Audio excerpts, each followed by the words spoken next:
We're going to sing What a Friend We Have in Jesus. This will help us in going through the end times that our lesson is talking about today. Hymn number 499, What a Friend We Have in Jesus.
Next hymn is 608, Faith is the Victory. And I want to thank you.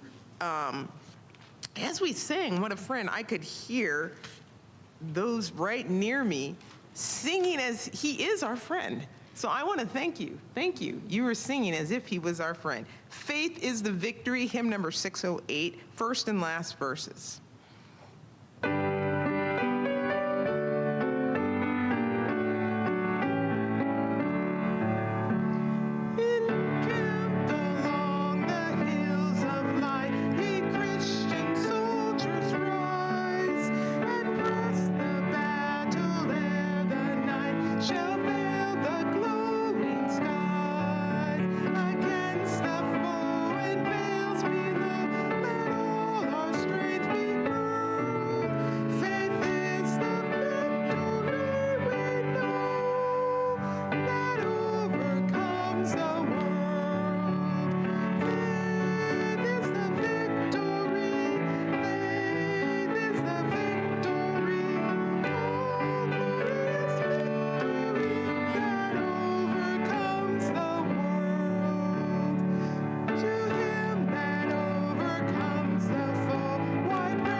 Thank you for joining me in singing praises. It's now time for our total member involvement. Who is in charge of that? Thank you.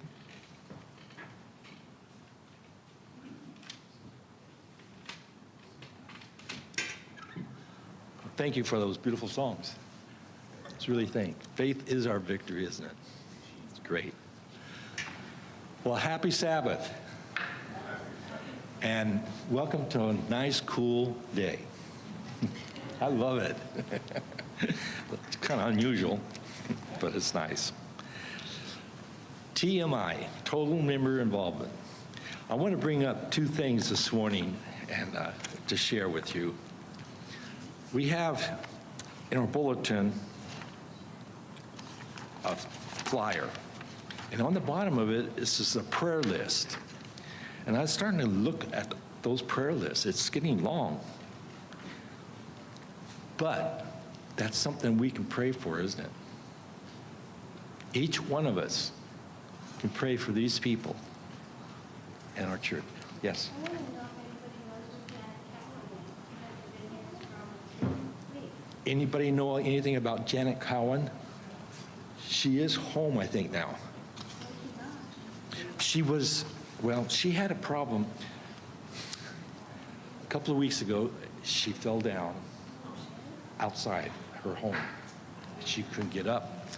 Fortunately, she had her phone on her, and she was able to call her neighbor, and they came out. She had a bad case of water. What is it? Hydration. Dehydrated. And so her son flew up here, picked her up, and took him home. But she's back now, and she's doing better. And so that's good. But I haven't heard anything just in the last few days. Janet Cowan, have you talked to her? Anyway, she is doing better, though. She's supposed to be home. So that's another thing we can do, is pray for those people. Contact them. Yeah. Okay. Well, thank you for doing that. I know she'll appreciate it. The other thing we have in our church, and last Sabbath, I don't know if you noticed it when you were you here in church? We had a lot of young people, didn't we? The wedding guests and everything else, David Ashurst and his family, a lot of young people here. And I just want to remind you that we have a special program for our young people here. We have a Mexican trip. We're going to go do a mission trip to Mexico. And we're taking up offerings now to pay for that. We want our young people to go. I think it's a great mission project, just for the people who receive and for the people who go. So keep that in mind. I'm not sure exactly what they call it, but it's the mission trip to Mexico. I think it's in November. So we want to keep that in your mind and pray for it and also support them. So we have that. Okay, we at this time we're going to have the mission story. We have a special mission story, so we'll do that.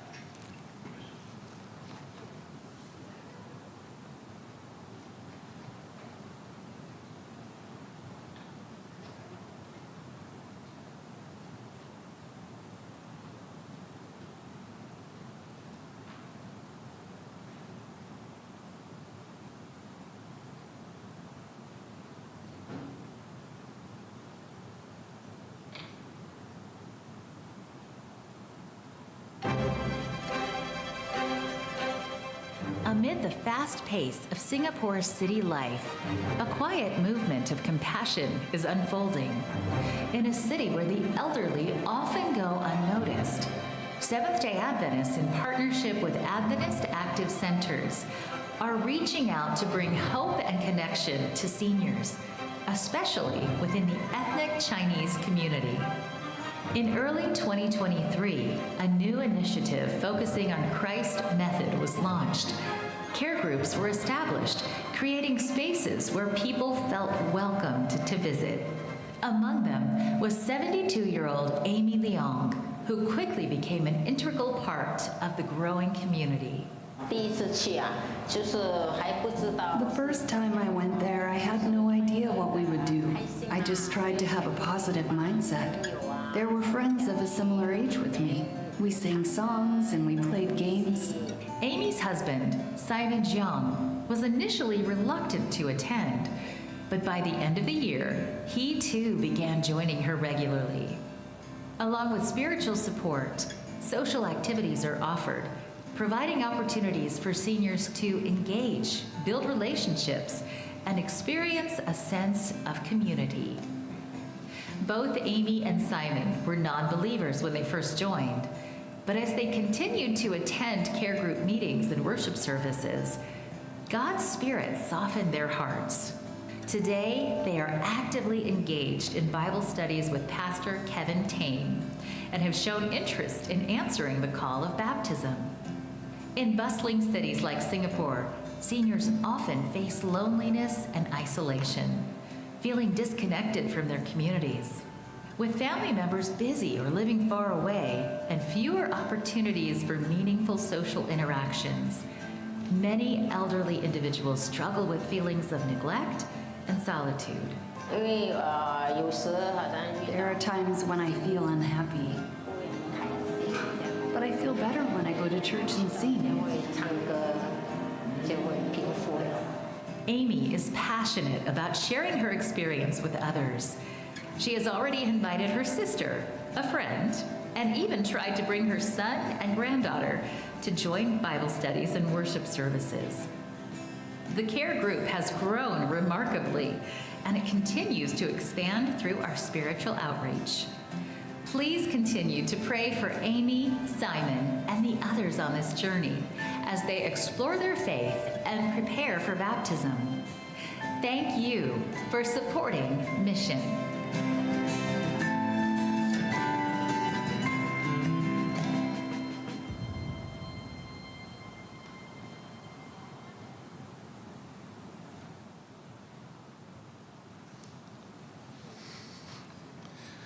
Okay, that's interesting. Elderly kind of hits home. Thank you for asking about Janet, Cowan, and there's others that we need to remember too. So if they come to mind, just call, say hello to them, tell them we miss them. And at this time now, we'll just go ahead and get into our Sabbath school lessons. We have 3 of them. The month's room number 5 over here is the health one. And then we have the library. It's the, what's it called? Thank you. Yeah. And then we have also Spanish classes meeting in the music room. So at this time, we'll go ahead and separate for our Sabbath school lesson and get involved in that. Thank you.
Is it working?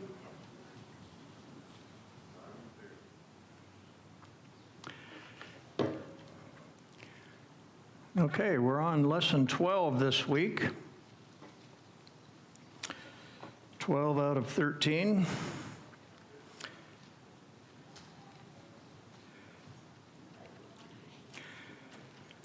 And the title is Precursors. So we're continuing with allusions, images, and symbols. The last 2 weeks, we looked at Old Testament stories about the flood, Sodom and Gomorrah, Ruth and Esther, and the illusions that they had toward important end-time prophecies. Today, we're going to look at two very familiar Old Testament stories in the book of Daniel, which also contain insights about a prophecy, a very important prophecy in Revelation 13. These two stories have characters that, both of these stories in Daniel 2 and 3 have large statues or images in them. And there is indirect correlation. It might even be more than indirect, but to Revelation 13.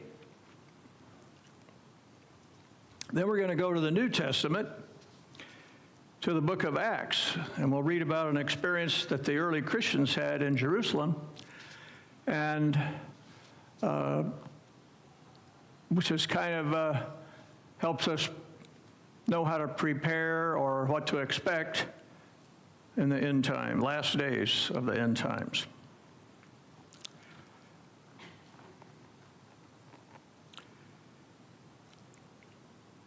These stories reveal that there are difficult times in the future,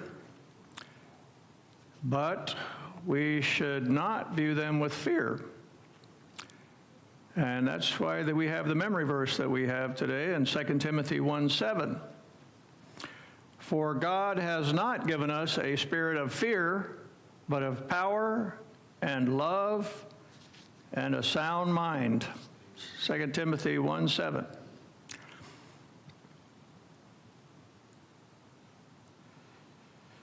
Also, when Jesus was here, how many times did he tell people, peace be unto you, fear not, let not your heart be troubled? He was always, that was a big thing, was peace. So he didn't want us to be fearful. He's also told us he'll be with us always, even unto the end of the age. So let's go to Sunday's lesson, which is, notice in the title, Daniel 2 and the Historicist Approach to Prophecy. That's a very important concept, this historicist approach. Because if we don't look at these prophecies from the historicist standpoint, I don't think you can get the true meaning. Excuse me a second.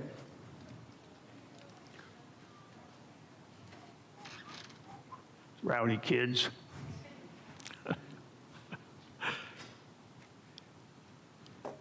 Yeah, if we don't use the historicist method, what happens? Well, using the historicist method, we see what the sea beast represents, and then we see what it did during its time of powerful reign, and then if you use preterist, where everything happened in the past, or futurist, where in the last 7 years of time, which we don't know when that will start, that's when these prophecies will be fulfilled, then you have no idea who the sea beast is. So you can imagine my shock when I listened to a sermon by Randy Roberts at Loma Linda University, the largest church in the world, Seventh-day Adventist church in the world, over 6,000 members. And sermon number 1 about Revelation, the book of Revelation, he said, I will be using the idealistic method of interpreting prophecy.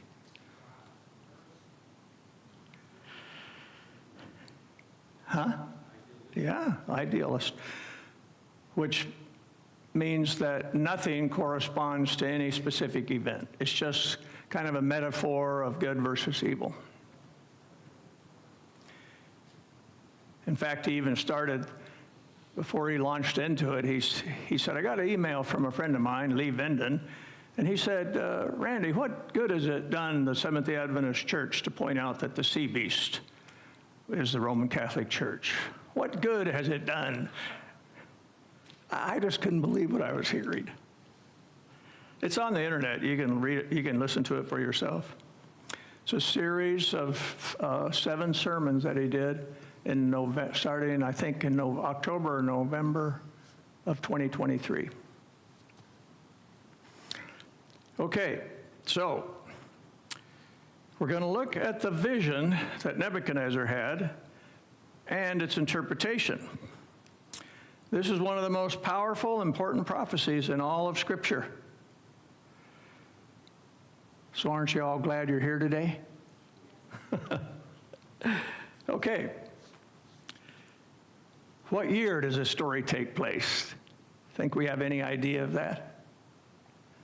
Well, we know because it tells what year. It happened during the reign of, like the 2nd year or 3rd year or 5th year or whatever it was. I don't remember. We'll probably read it, of Nebuchadnezzar. So it was 603 BC. So Daniel was taken captive in 605. He went to the University of Babylon for 3 years to become proficient in their language and understand their laws and literature and stuff. So he was I don't know, what would you be after the 2nd year? A sophomore? And that's probably why he wasn't right in the king's court. He didn't know. He wasn't immediately available to consult, but he heard what was going on. He went to the king, said, give me a night, and I'll tell you the vision. So let's go to Daniel chapter 2.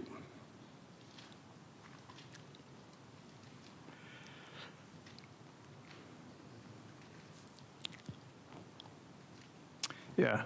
In the 2nd year of the reign of Nebuchadnezzar, he had a dream. His spirit was troubled. His sleep left him. Then the king commanded that the magicians, the enchanters, the sorcerers, and the Chaldeans be summoned to tell the king his dream. So they came in and stood before the king. And the king said to them, I had a dream, and my spirit is troubled to know the dream. Then the Chaldeans said to the king in Aramaic, O king, live forever. Tell your servants the dream, and we'll show you the interpretation. The king answered and said to the Chaldeans, the word from me is firm. If you do not make known to me the dream and its interpretation, you shall be torn limb from limb, and your houses shall be laid in ruins.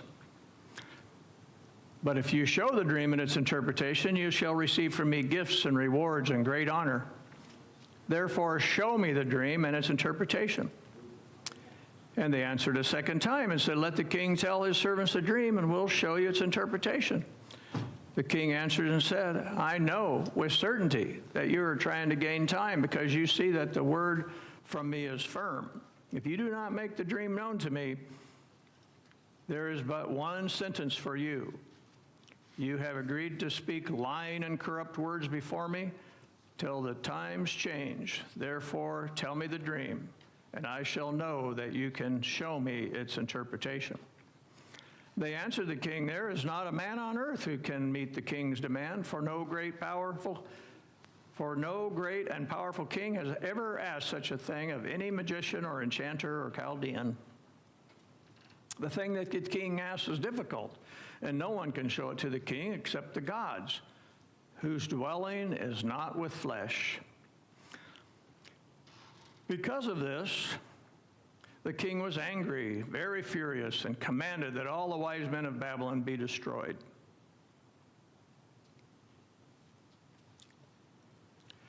So the decree went out, and the wise men were about to be killed, and they sought Daniel and his companions to kill them. Then Daniel replied with prudence and discretion to Arioch, the captain of the king's guard, who had gone out to kill the wise men of Babylon. And he declared to Arioch, the king's captain, why is the decree of the king so urgent? Then Arioch made the matter known to Daniel, and Daniel went in and requested the king to appoint him time that he might show him the interpretation.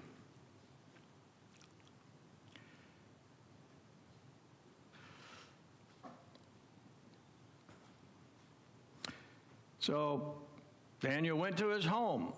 He made the matter known to Hananiah, Mishael, and Azariah, also known as Shadrach, Meshach, and Abednego.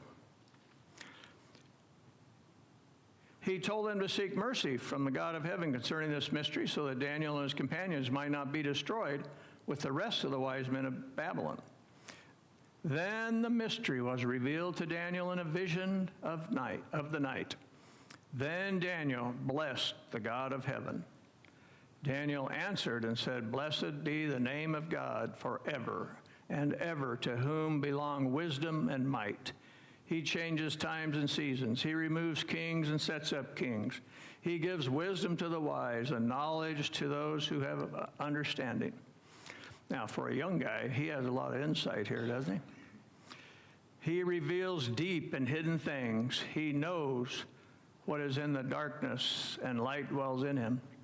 So when these people were chosen to be in Nebuchadnezzar's court, he must have already gone through some schooling in Israel, because he already had a pretty deep understanding of this. He was probably only around 20 years old. To you, O God of my fathers, I give thanks and praise, for you have given me wisdom and might, and have now made known to me what we asked of you, for you have made known to us the king's matter. Notice, to us. I don't really remember that. I had this idea that it was given to Daniel, but it sounds like all four of them knew what was going on. So Daniel goes to Arioch. He said, "Let me go before the king." Arioch brings him before the king with haste. And the king said to Daniel, whose name is Belteshazzar. You know what that means? Anybody know what Belteshazzar means?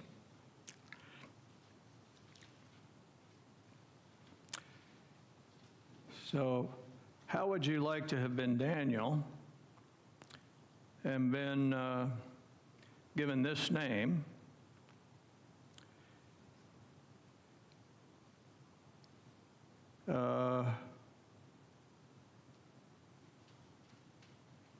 Which means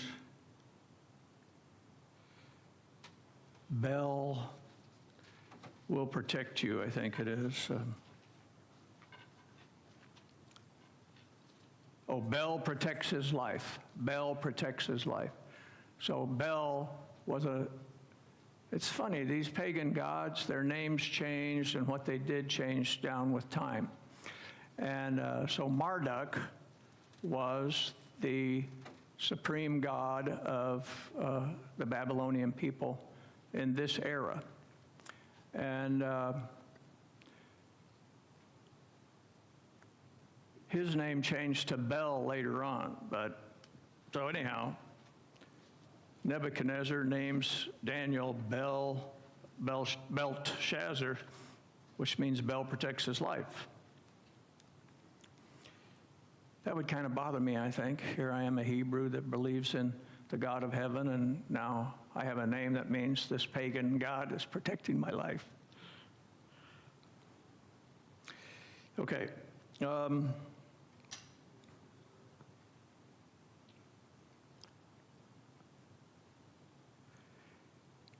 Are you able to make known to me the dream that I have seen and its interpretation? And Daniel answered the king and said, no wise men, enchanters, magicians, or astrologers can show to the king the mystery that he has asked. But there is a God in heaven who reveals mysteries, and he has made known to King Nebuchadnezzar what will be in the latter days. Your dream and the visions of your head as you lay in bed are these. You, O king, as you lay in bed, came thoughts of what would be after this. And he who reveals mysteries made known to you what is to be. But as for me, this mystery has been revealed to me not because of any wisdom that I have more than all the living, but in order that the interpretation may be made known to the king, and that you may know the thoughts of your mind. So he claims no special knowledge or powers or skill on his behalf. He gives all the credit to God. And then he tells him, and starting in 31, "You saw, O king, and behold, a great image. This image, mighty and of exceeding brightness, stood before you, and its appearance was very frightening. The head of this image was of fine gold, its chest and arms of silver, its middle and thighs of bronze, its legs of iron, and its feet of iron and partly clay. As you looked, a stone was cut out by no human hand, and it struck the image on its feet of iron and clay and broke them into pieces. Then the iron, the clay, the bronze, the silver, and gold all together were broken in pieces and became like the chaff of the summer threshing floor. The wind carried them away so that not a trace of them could be found. But the stone that struck the image became a great mountain and filled the whole earth." Now here we have a symbol, a great mountain that filled the whole earth. A mountain is a kingdom. And what kingdom was that he referring to? The kingdom of God, that's right. So this was the dream. Now we will tell the king its interpretation. "You, O king, the King of kings, to whom the God of heaven has given the kingdom, the power, and the might, and the glory, and into whose hand he has given, wherever they dwell, the children of man, the beasts of the field, and the birds of the heaven, making you rule over all of them. You are the head of gold." Isn't it interesting that he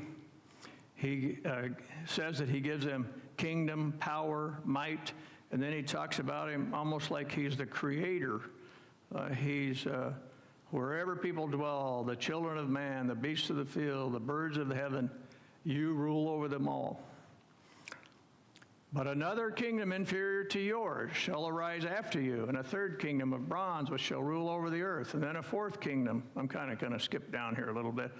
And then we're going to get to the feet and the toes, which it shall be a divided kingdom, but some of the firmness of iron shall be in it, just as you saw iron mixed with the soft clay. The toes of the feet were iron and clay. Now this is an important text, 43. "As you saw the iron mixed with soft clay, so they will mix with one another in marriage, but they will not hold together, just as iron and clay does not mix." Now, so this prophecy is fulfilled there, and we're going to talk about that a little later on. They will mix with one another in marriage. "And then in the days of those kings, the God of heaven will set up a kingdom that shall never be destroyed," and that's that mountain that covers the whole earth. "As you saw that a stone was cut from a mountain by no human hand, and that it broke into pieces the iron, the bronze, the clay, the silver, the gold." Okay, so what was Nebuchadnezzar's response?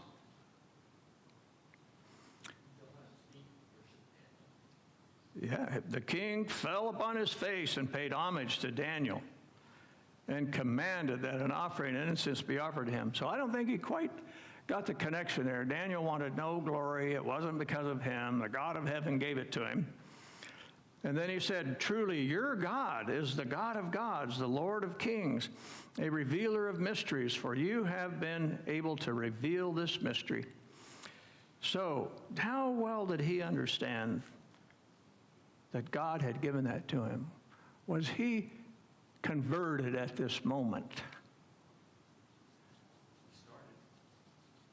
Yeah, of course, it's a process, but in a few minutes we're going to read chapter 3, and something happens there that is hard to comprehend after seeing this response.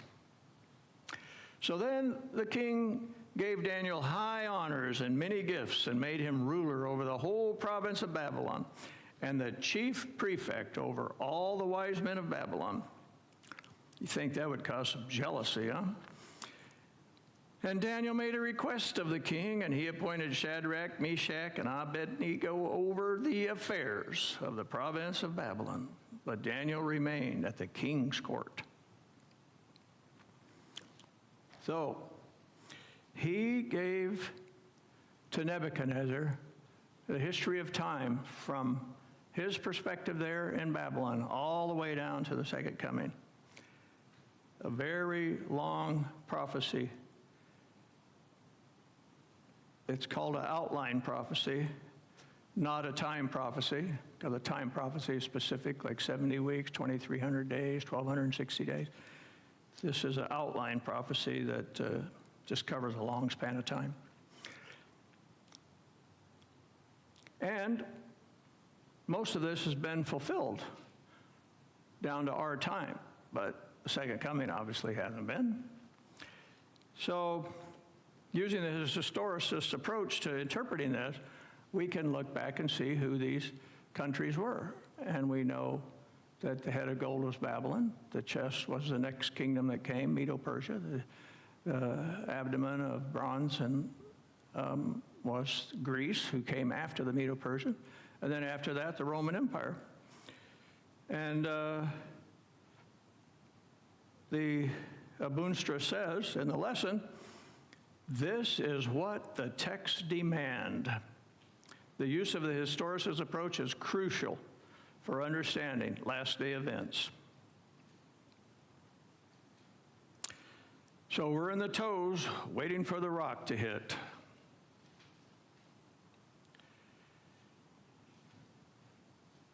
So, remember I told you 43 was an important text because it said that they will mix with one another in marriage. And our lesson gives us the example of the House of Windsor. So, of those of you who don't know it, the royalty now in England, they are from the House of Windsor. But that's a relatively new thing because that didn't come about until 1917. Before that, the family was called Saxe-Coburg-Gotha. Now, if you heard that name, where would you think that came from? Saxe-Coburg-Gotha. German? Okay, why would the kings and queens of England have a German name? Well, because in times past, they intermarried so that they would have peace amongst these nations. So the kings and queens of all the different countries gave their daughters and sons to the other daughters and sons of the other kings so that there would be peace. But it didn't seem to work out very well. And then what happened in 1917 to change that? World War I. And so they thought it was bad that they had this family name of Saxe-Coburg-Gotha, and so they changed it to the House of Windsor. Sounds very British, right? And because they didn't want to be affiliated, wanting to dissociate themselves from their hated enemies, they changed their name to the House of Windsor. So I asked Google, is King Charles named Charles Windsor? And it said no. He's from the House of Windsor, but his name is actually, it's got like 5 or 6 names. Charles, George, something, something. What's the other name before Windsor?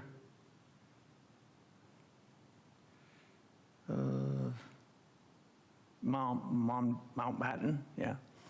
Mountbatten, Windsor. But he never uses it in official documents. He signs everything King Charles III. Okay, now, we just see here that Nebuchadnezzar is blown away by the fact that Daniel was able to tell him the dream and the interpretation, and he acknowledged truly, your God is the God of gods and Lord of kings and a revealer of mysteries. Now, let's look at Daniel chapter 3.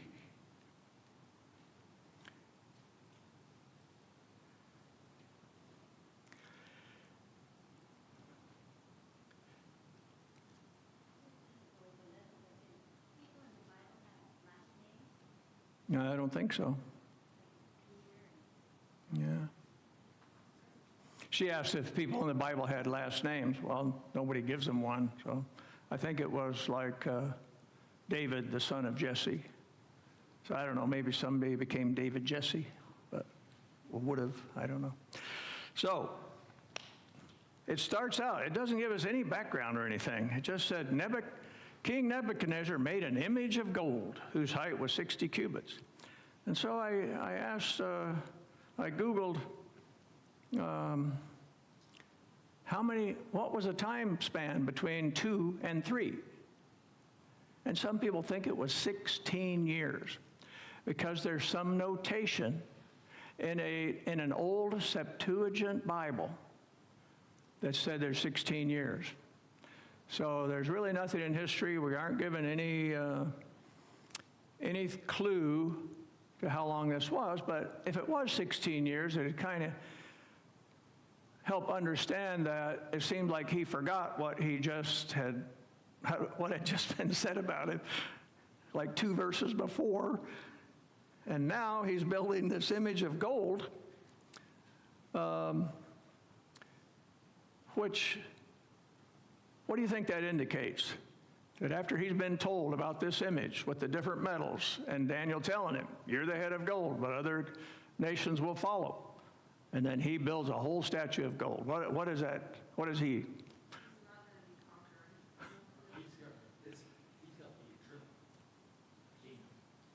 Yeah, but God told him this, who he acknowledged as the God of gods, the Lord of kings. So it's an act of defiance. So God told him what it was going to be, and he said, no. We're going to do it my way. So the lesson points out that, I've never heard anybody say this before, but you can kind of see it, that that was kind of the characteristics of Lucifer, right? He was arrogant, pride, rebellious. Now, I'd hate to think it was just a few days, but it could have been just a few days that he said, you know what, I've been thinking about that, and I think that, I think I'll just keep this kingdom forever. Yeah, Angel? what happened is instead of focusing on the eternal kingdom, he focused on his head of gold. And if he had kept his eyes on the eternal kingdom that was coming, he wouldn't have fallen into this temptation. Yeah. Okay, so let's, I'm kind of just going to summarize this a little bit. So Nebuchadnezzar sent to gather all the satraps, prefects, governors, counselors, treasurers, justices, magistrates, and all the officials of all the provinces to come to the dedication of the image that King Nebuchadnezzar set up. So they all came, and they're all standing out on the plain of Dur there looking at this big image. Oh, by the way, it's 60 cubits high and 6 cubits wide, and I don't know, not very many are coming to my talks about Revelation, but there are some people that make a big deal out of this 60 and 6, and they're the same people that say that 666 is 3 6s and not a number 666. So they like to say that here we see the number 6 again in 60 cubits and 60 cubits and 6 cubits. So but it's actually not 6, it's 60. So then you just have 6 cubits. And you know, in our lesson a week or two ago, Boonstra said you got to be careful not to strain at these little points and come up with some stuff that wasn't really intended. And I think that might be one of those cases there. Now, the Babylonians did like 60 because they came up with a 360-degree circle, and maybe some other stuff I'm not aware of. But, so all these people come, and then he said, when you hear the sound of the horn, the pipe, the lyre, the trigon, the bagpipe, and every kind of music, fall down and worship the golden image that the king has set up. Okay, so this is a worship service, a big one. And they have music and everything. But it never says who the image is of. And wouldn't that have been a perfect occasion for the king to say, for the Bible to have said, the image of the king? But it doesn't. It says the image that the king set up. So my whole life up to this time, I thought that it was probably an image of him. But in Bill Shea's book on Revelation, he said that the Babylonians were not into deity worship like the Greeks and like the Romans were. And that if you look at the description of Marduk, Marduk was described as a large, athletic, muscular warrior. And in all the depictions you've ever seen of this image, it's a very large man with a big, with a big beard. Marduk has a big, heavy beard, and he's standing there like this, this big beard. And so Shea thinks that it was of the god Marduk, whom Nebuchadnezzar, he was the high god in their pantheon of gods. And that kind of makes sense, that you would have this big worship service with music and asking people to bow down and worship it if that was your god. And the interesting thing is that there's a death decree associated with it. Does that bring anything into mind when you think about Revelation? End time events? Okay, so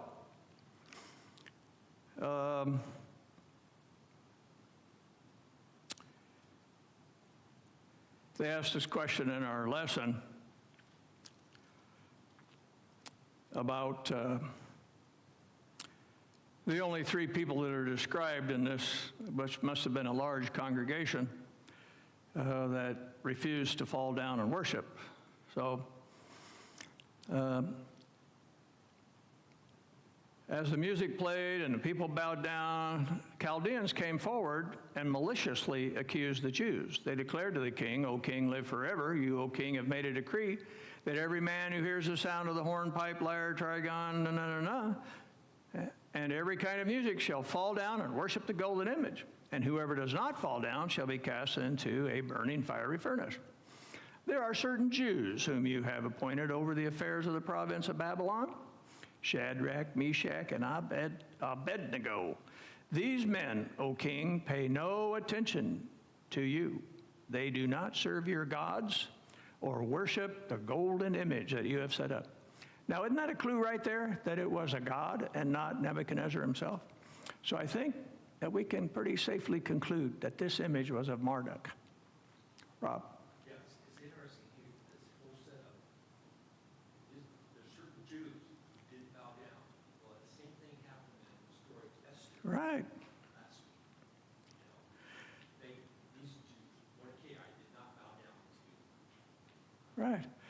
And that's what I was saying. There's no history of anything between chapter 2 and 3, but it kind of sounds like maybe the same thing happened. Can't you see the people are jealous that these Jews are in the top echelon of their government? And maybe they went to him and said, "Hey, why don't you set up a big image of Marduk and we'll get everybody to worship it?" And he thought, "Oh, that's a great idea." It's just,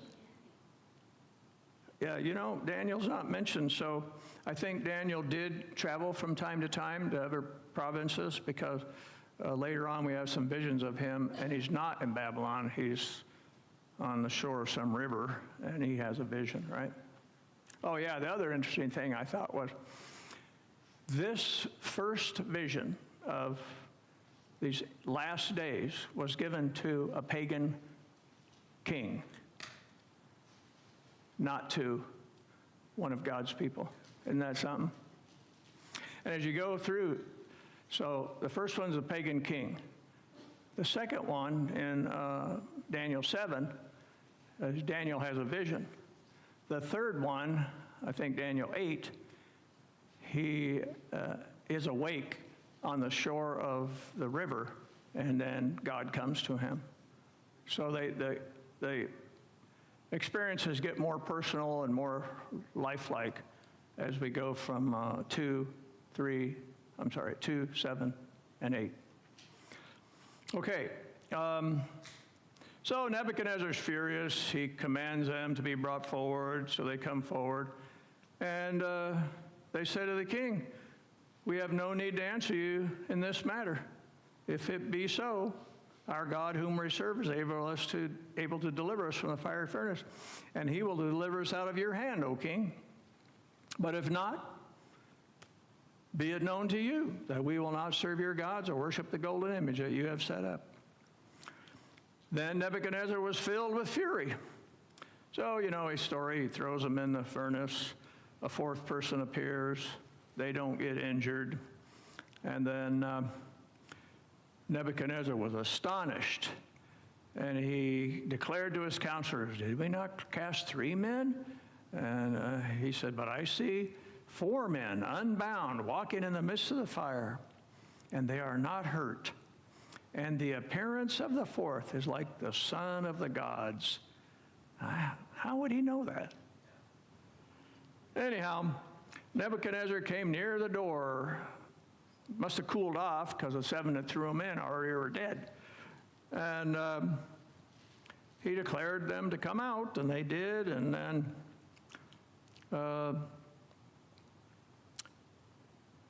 Nebuchadnezzar answered and said, "Blessed be the God of Shadrach, Meshach, and Abednego, who had sent his angel and delivered his servants who trusted in him and set aside the king's command and yielded up their bodies rather than serve and worship any god except their own." Now, he is saying this. Isn't that something? Nebuchadnezzar, those are his words. "So I make a decree, any people, nation, or language that speaks anything against the God of Shadrach, Meshach, and Abednego shall be torn from limb from limb, and their houses shall be laid in ruins. For there is no other God who is able to rescue in this way." And then he promoted them in the province of Babylon. So, this is an allusion to an event that's going to happen in our future. Well, future to us. We may not be alive when it happens, but we're told that the last day events could come on very quickly. And all it would probably take, we have a good example with COVID, some world catastrophe like that, and you lose your rights extremely quickly. The whole world changed overnight nearly.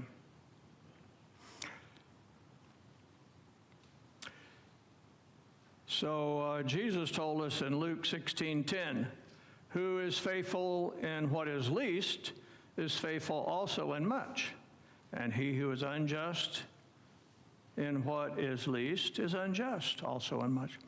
So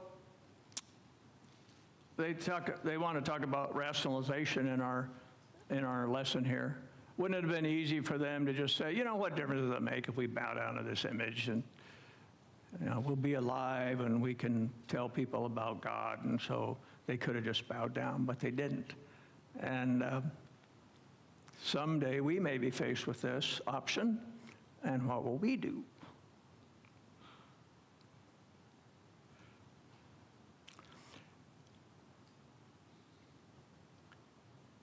So what do we have? We have an image, and we have a command to worship with a punishable by death.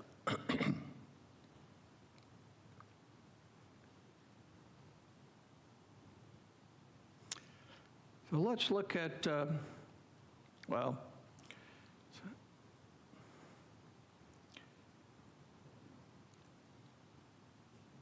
there's another text that I think is important here, and that's Matthew 12:30.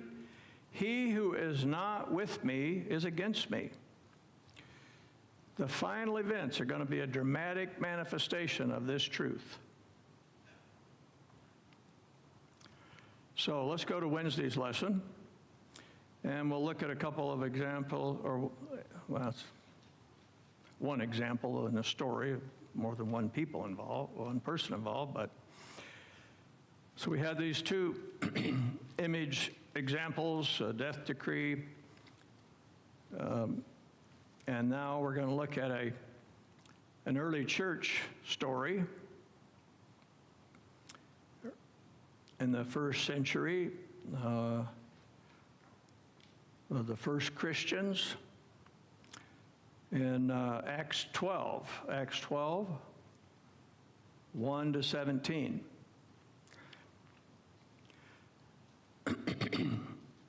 Starting in verse 1.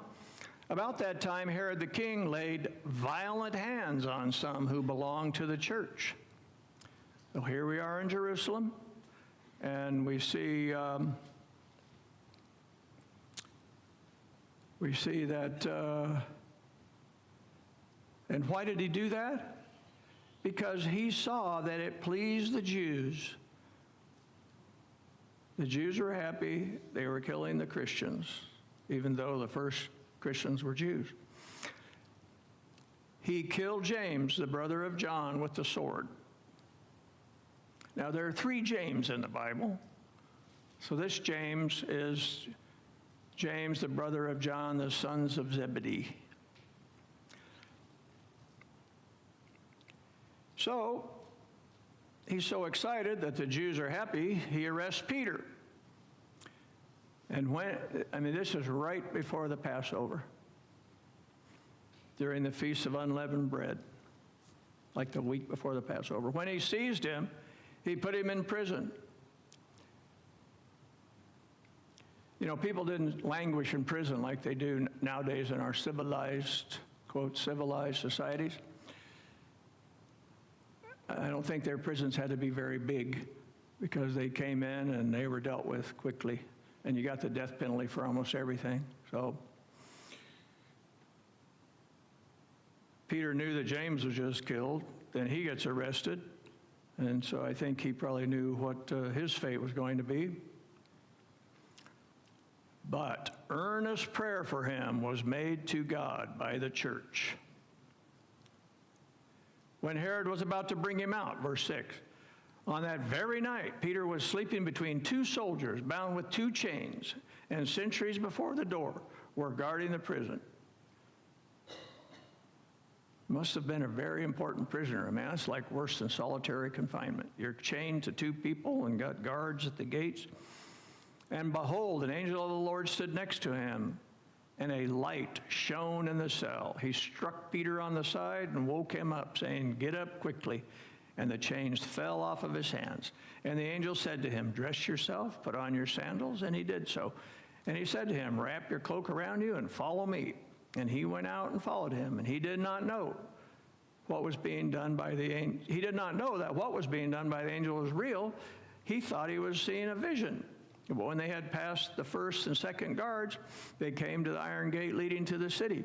It opened for them on its own accord, and they went out and went along one street, and immediately the angel left him. When Peter came to himself, he said, "Now I am sure that the Lord has sent his angel and rescued me from the hand of Herod and from all that the Jewish people were expecting." So there, I think he knew he was going to be executed probably the next day. So he goes to the house of Mary, the mother of John, whose other name was Mark. Now, this is not Mary, the mother of Jesus. Must have been a common name. Where many were gathered together and were praying. And when he knocked on the door of the gateway, a servant girl named Rhoda came to answer. Recognizing Peter's voice, in her joy, she did not open the door, but ran and reported that Peter was standing at the gate. And they said to her, "You're out of your mind." Now here they had been praying for him, and then she says he's there, and they think she's out of her mind. So I wonder how often we do that. Their prayers were answered. So anyhow, they're amazed when they finally go to the door and see that it's him. And he described to them how the Lord brought him out of prison. And he said, "Tell these things to James." Now he knows James has just been killed, so here's another James.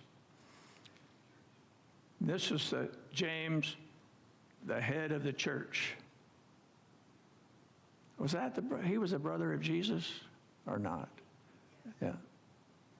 So there's James the Greater that was killed, as brother of John, and then there's James the Lesser, and then there's another James, I forget his name, but I mean, he had a title like Lesser or Greater.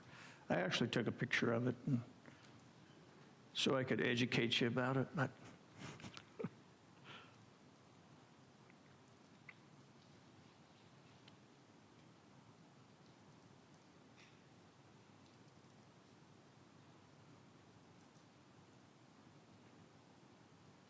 I took a lot of pictures.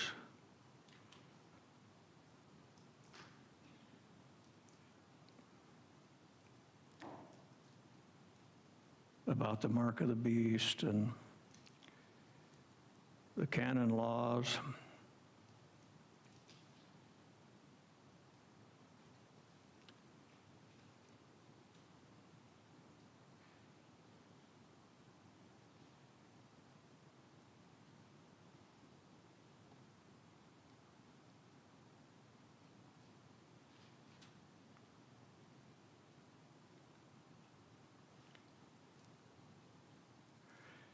Well.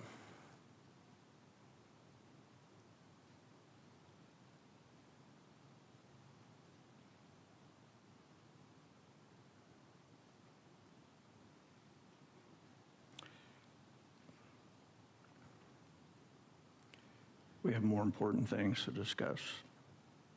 So,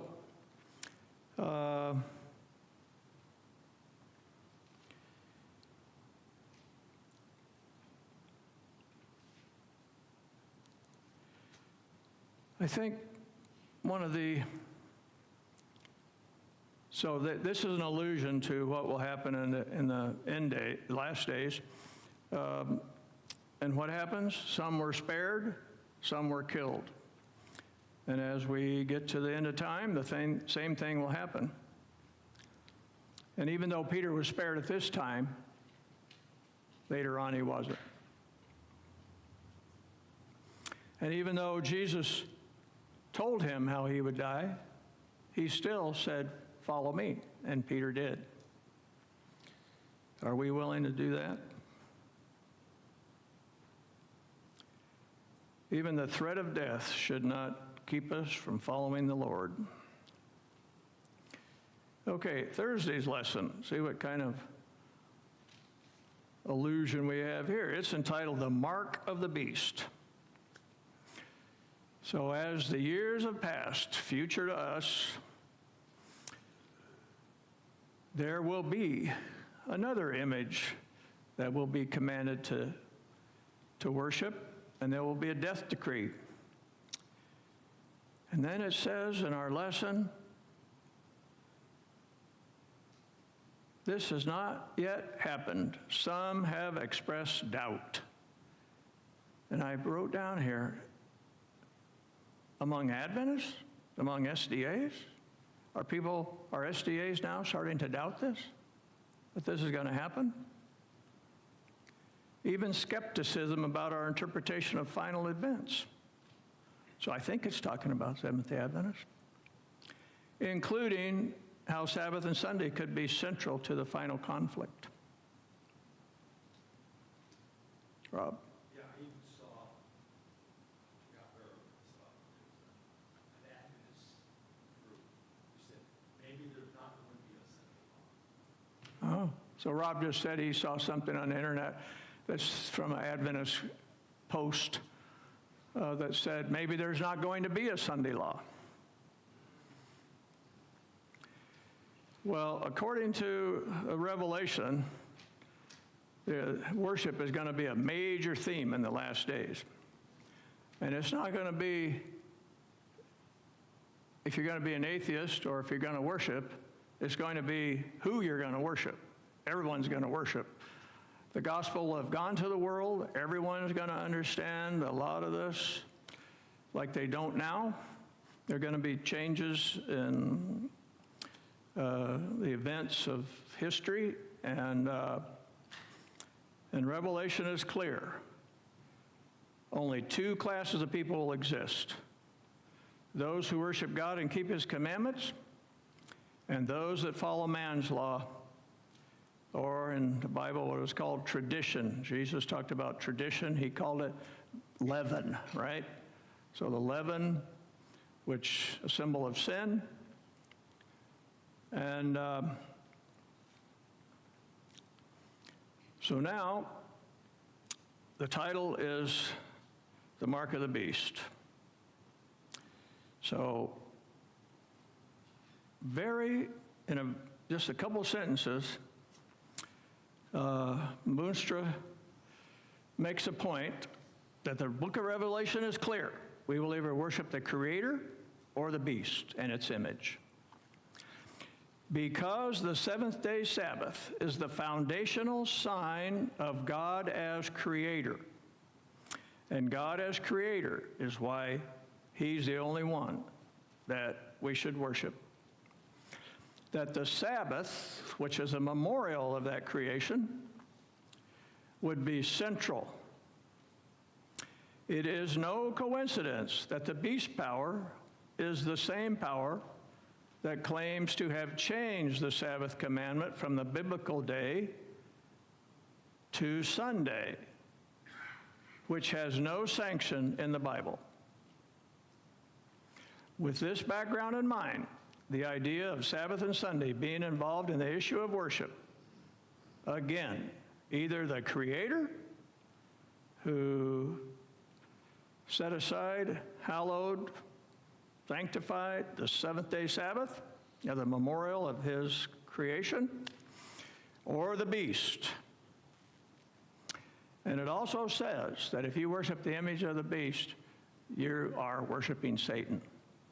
Now, that's really a hard concept to accept, I think, for people, that if you don't even know that Satan, if you don't even understand that Satan put these people up to this, and that's how the Sunday became the day of worship, that you are worshiping the person that commanded that, which is Satan.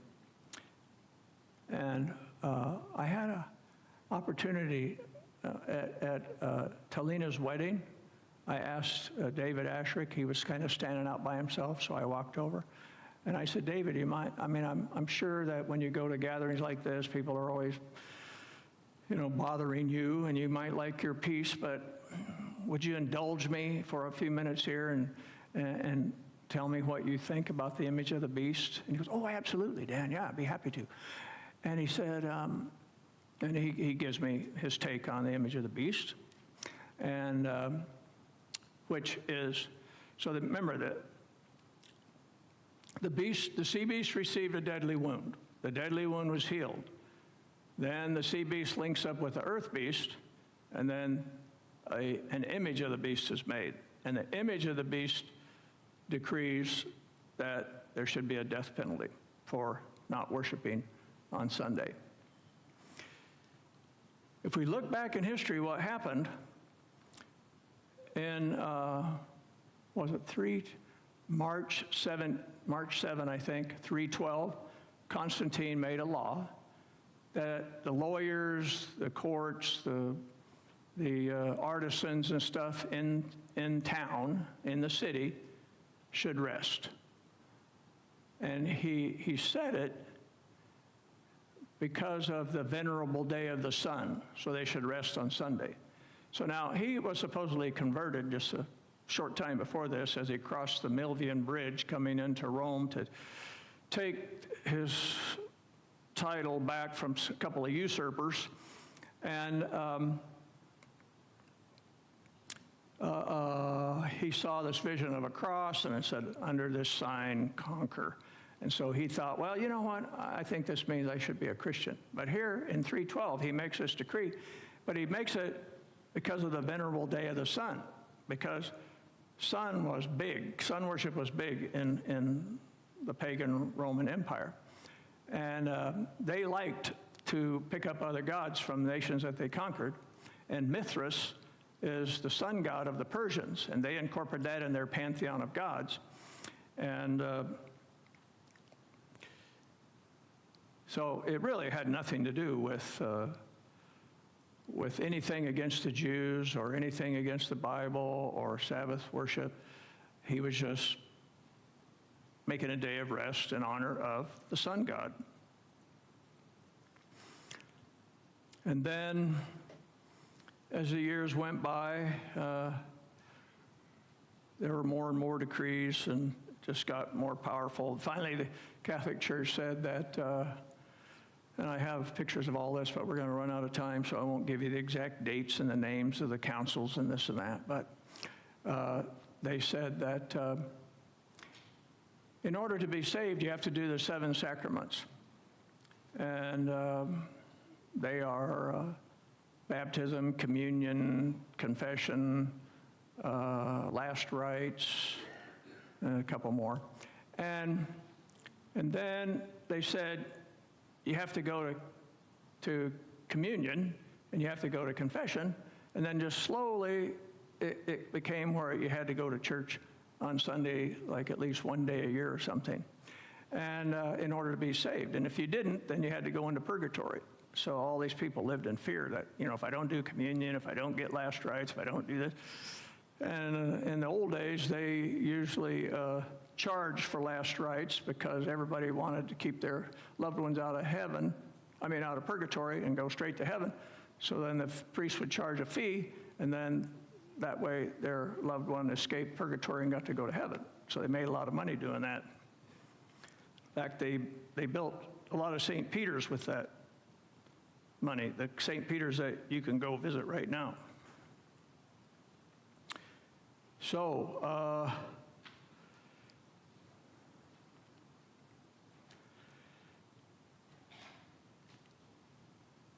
it is not surprising then that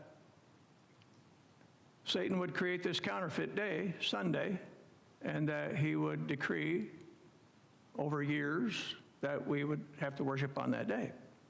So now, one more lesson in our precursor lesson here, and that from the New Testament, and that is Jesus' healing on the Sabbath. In Matthew 12:9, Matthew 12:9 to 14,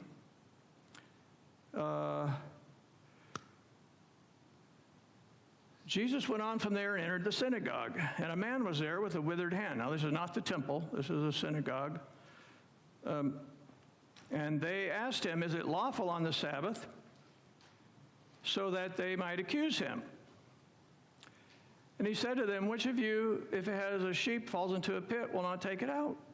How much more value is this man than a sheep? So he says to the man, stretch out your hand. The man stretches out his hand and it's restored. But they went out and conspired against him, how to destroy him. And then in John, there's one that's a little more explicit. Let's look at that one, John 5.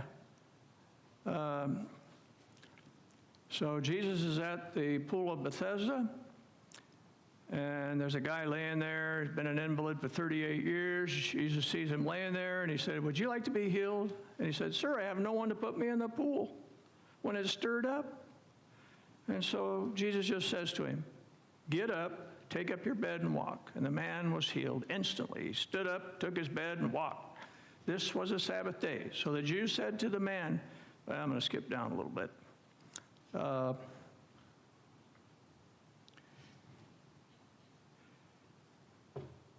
And this is why the Jews were persecuting Jesus, because he was doing these things on the Sabbath. So,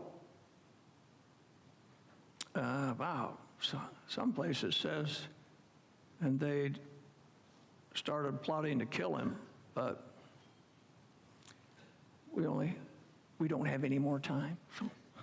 Anyhow, there's another example of if you do God's work in the last days. Here's another example of doing something on the Sabbath, I should say, that ended up getting someone killed. Well, seems like every time we're just racing through this to get through it, but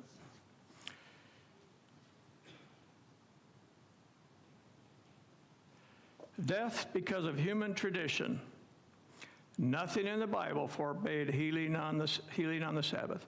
But you know, after the Jews came back from captivity in Babylon, they made, 500 and something rules so that they would never fall back into that pre-Babylonian captivity experience.